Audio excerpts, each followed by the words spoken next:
Happy New Year from our homes to your... No. Our homes. Happy New Year from Buenos Aires. Nope. So close. We were there. 3 weeks ago. Yeah. Seems like yesterday. People wanted bloopers, and we haven't really had bloopers. Well, this is a blooper Here for we you. go. We got one. All right. Let's try that again. Happy New Year from Rio de Janeiro. We just finished our live stream on New Year. Happy New Year from Rio de Janeiro. I wish that we'd had a chance to buy some fun hats and streamers and all of that so we could ring in the new year. But technically, it's only Christmas Eve here for us. We just finished our first ever public live stream and we had an amazing time with everybody. If you haven't had a chance to watch it, it's linked below. We hope you enjoy it. But we had so many questions that we couldn't get to. We just kind of thought, in the spirit of celebrating, we'll go ahead and answer all of the questions that we missed. So let's get started. One of the questions was about mail and packages. How do we handle it? We have a mail service, traveling mailbox, and that's where all our letters and any kind of physical mail goes.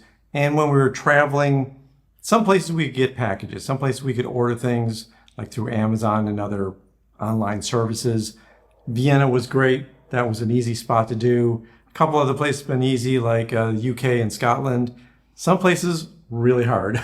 Yeah, we typically have to make sure that we're in a place for a significant enough time, especially because something typically will have to come through customs, and that could be tricky. We've had packages that wouldn't be delivered without us filling out a form or knowing a code, and that was confusing. We also have had places that don't receive mail, or even a hotel, which is kind of weird. We were at a Marriott of all places, and the package was locked up on a Sunday, and the person who had a key wasn't going to be... The mailroom was closed. They couldn't get at it. So we ended up having to have it shipped to us to Japan, which fortunately they did, but it didn't arrive until after we left that destination. Yeah. We ended up having to come back to pick up that mail piece. It gets messy sometimes.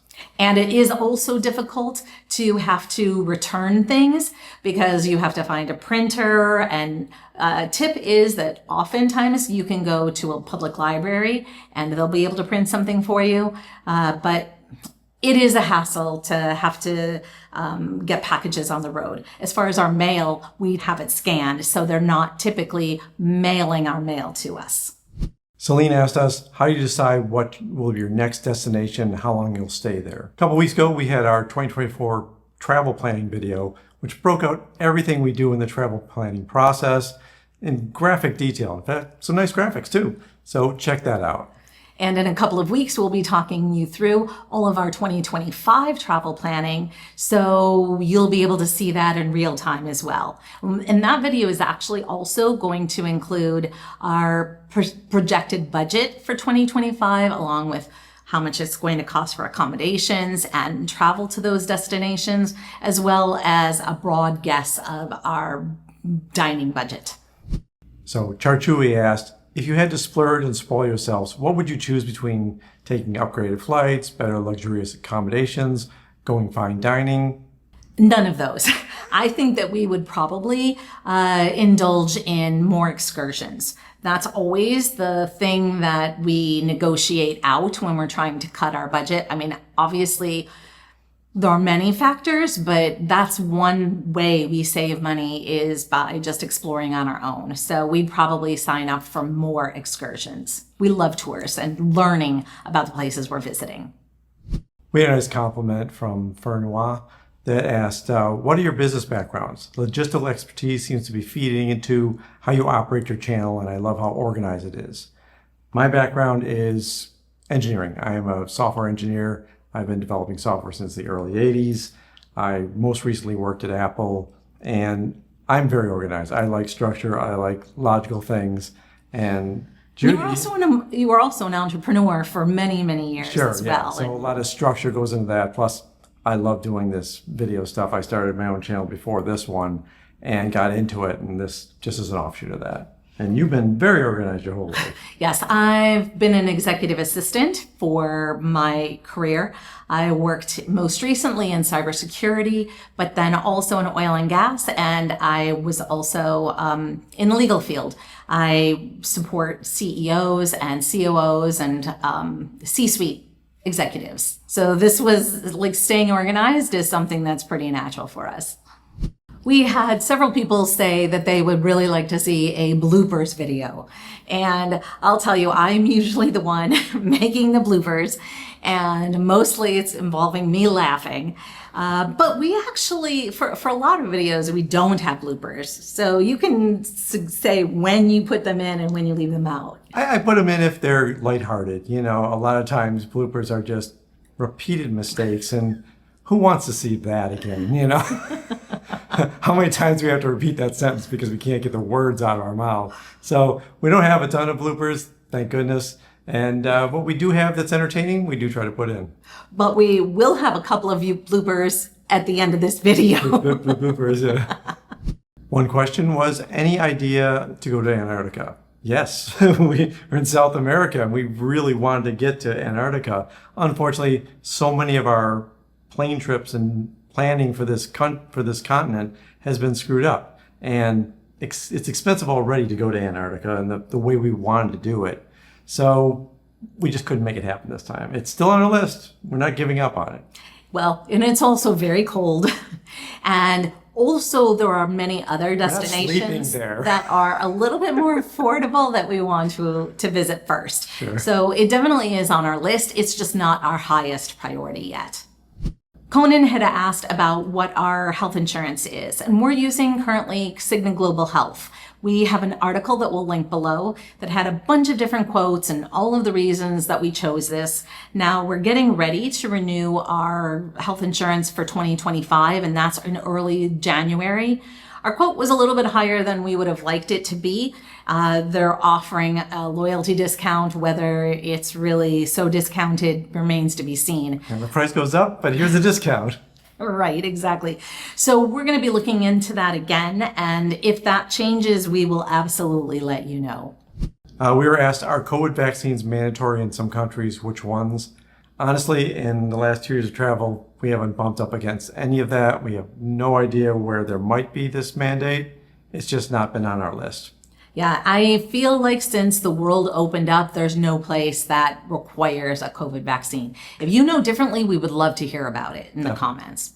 This question is about joining Facebook groups and getting accommodations from people who are posting their recommendations or the places that they rent out, and have we used any of those? No. And I would personally be a bit cautious about doing something like that. You may hate the Airbnb platform, but we have had no issues, and we do feel like having that layer of Airbnb support gives us a little bit peace of mind that we wouldn't have working directly with a host. We've also used Booking.com, and some of those villas are good. Booking is also a reliable platform. We do know that those can tend to be a little bit more expensive for the hosts to use.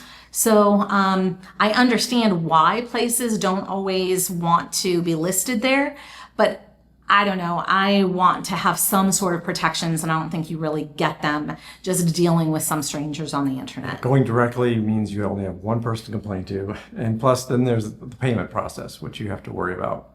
In a related question, someone asked, we do any house sitting or anything like that? We really don't, only because we feel like we're busy enough doing all the things we want to do on travel and creating these videos and everything else.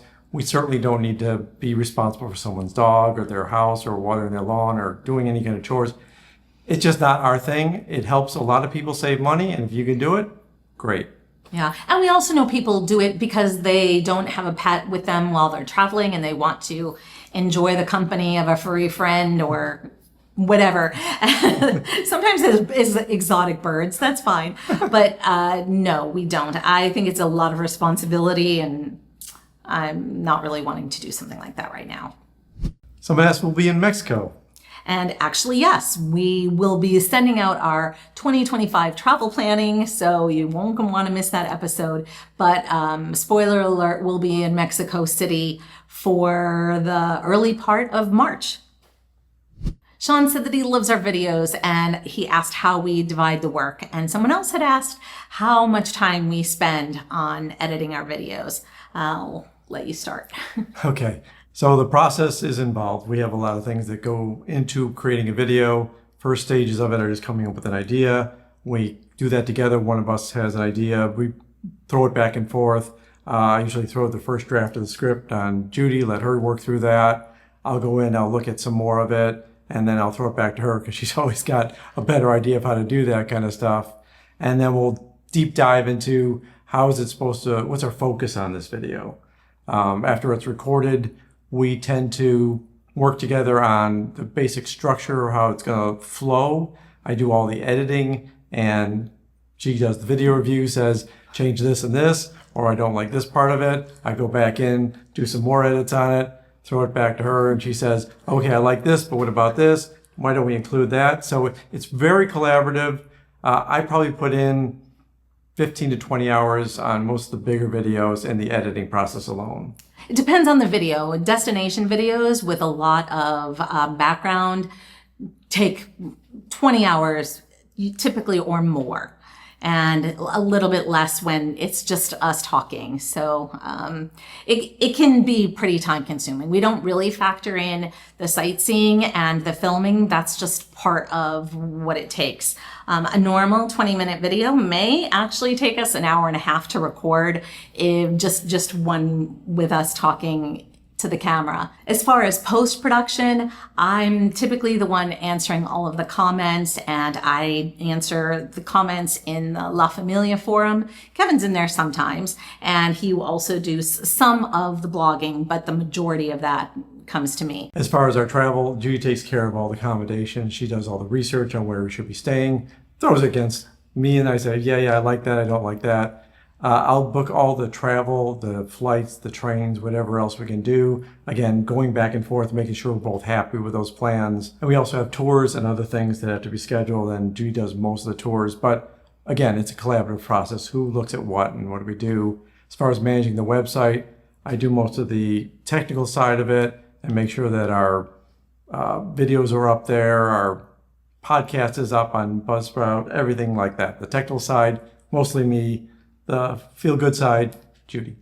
In case you didn't know, when we first started our channel, it was designed to be in more of a video podcast format. So every one of our videos goes up as a podcast. We use Buzzsprout, and it gets sent out to all the major podcasting places, Apple, Spotify, all the rest.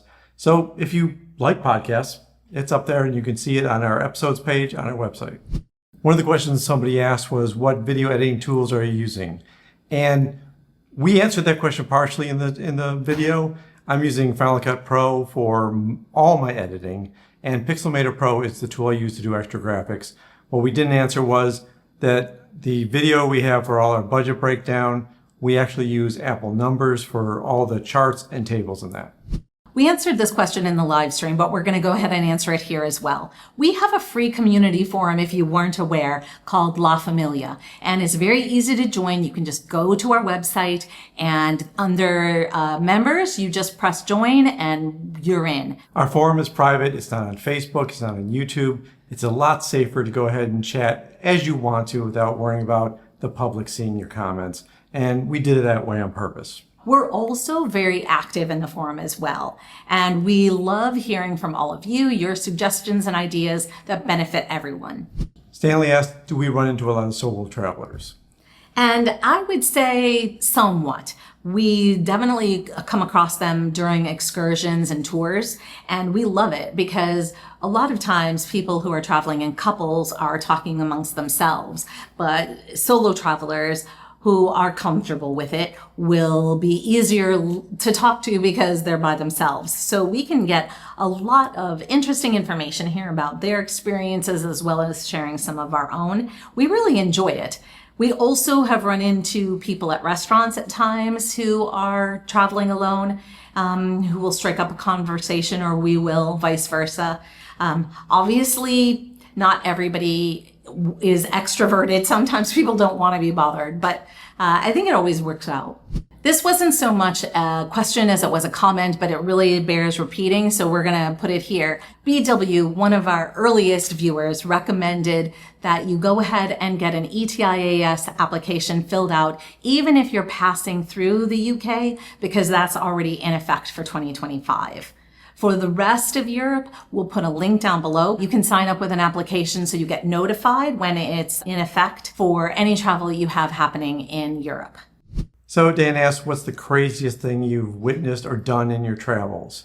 I don't think we've done anything really crazy. We enjoyed a hot air balloon ride and a couple other interesting events, but I wouldn't call those crazy. There's a lot of other YouTubers out there doing wild things. In terms of some of the things that we've witnessed, this was before we were slow travelers, but we were in Paris at the Sacré-Cœur, and there was a blanket that a vendor was selling trinkets, and we saw them grab it and be chased by police officers, and that was kind of cool. Weird. And also when we were in Portugal, we were up on a rooftop recording a video, and we saw sirens and saw all kinds of emergency personnel, and it turned out that they were having to put together a dive team to rescue someone who had drowned. Yeah. So that was kind of ruined the whole, we shouldn't be doing a video here now. We should kind of take a break. So it wasn't crazy. It was just a little sad. Yes, quite sad. We were also asked if there's a hidden gem that really surprised us during our travels. Krako was an example of someplace that we just had no idea about. Knew nothing about it. Went in there just what's going to happen, and turned out to be a fantastic experience. There was so much food. The people were great. It was really wonderful city to walk around. Just shocking. It's like, this is great. We should come to more places in Poland. I think we also were really excited to go on our Sahara desert experience, but I don't think we expected it to be as cool as it was. So I think that that was maybe a hidden gem. We were a bit intimidated about the fact that, are we going to just be out in the sun and be miserable and hot? That's mostly because of me, you know. She handles the sun better than me. But in this situation, most of the trekking that we did outdoors was later in the afternoon when the sun was fading. It was still daylight, but it was beautiful and fabulous, and highly recommend a Sahara Desert tour if you're able to go on one. We got a video about that. Check it out. We wish you a very happy new year, and we hope that 2025 is wonderful for you. We have so many cool things planned for 2025, and we're excited to bring them all to you. Subscribe if you're not already. And check out findingginamarie.com, where we have articles, free downloads, and our community forum. Until next time. Until next time.